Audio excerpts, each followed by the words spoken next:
Earlier this year, the state of Indiana became one of the 13 states to legalize sports betting, with gambling officially becoming legal on September the 1st.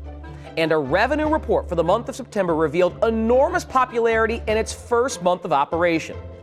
Indiana took in $35 million in bets, with $8.5 million in revenue for the month of September.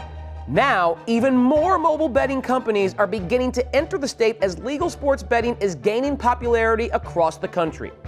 But on Friday, Purdue University in West Lafayette, Indiana, came out with a sweeping proposal to limit who within the school system can place bets, and it will impact every person on campus. Schools with prodigious athletics programs appear to be in limbo about what to do about gambling. What does it mean for sports gambling as a whole? What are other schools doing to address the situation? Let's take a look at Purdue's ban and ask, how would that work? The NCAA currently has rules on the books that prohibit players, coaches, and organizers of athletic teams from placing wagers on sports. They can't even take profits from fantasy football or basketball pools. With Indiana allowing the state's general public to lawfully place bets on Purdue's teams, the school felt it had to go further than the NCAA's restrictions, impacting not just those affiliated with the athletic program. Purdue is prohibiting faculty, staff, students, and independent contractors from placing, accepting, or soliciting a sports wager on any Purdue team, student athlete, or coach. They can't bet on or against Purdue before a game, during a game, in any U.S. state, online, legally, or illegally. Employees can be fired and students can be kicked out of school if caught. But Purdue calls this policy more of a statement of principle than anything else.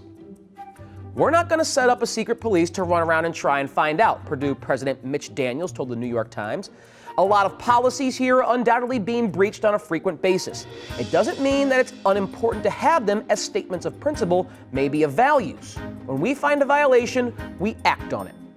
Purdue was the first Power 5 school to take such an aggressive approach, and it's unclear who will follow, but universities are choosing to change some policies. St. Joe's made an interim policy on sports wagering that's similar to Purdue's, banning students and staff from betting on the school's games. Iowa and Penn State say they don't plan on drafting new rules that aren't already on the books. Mississippi State says it has beefed up education but won't make any rule changes.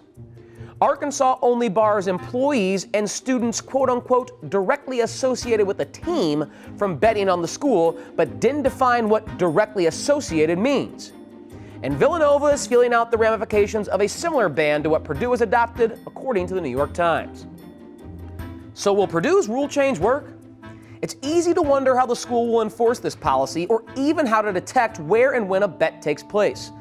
But it's clear university officials don't want professors betting on games involving their students, and don't want classmates betting on or against each other.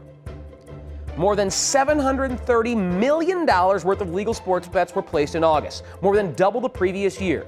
Does the future of sports betting involve cracking down on gambling from the dorm room to the classroom? Purdue will be the test case, and other schools may end up asking, how would that work?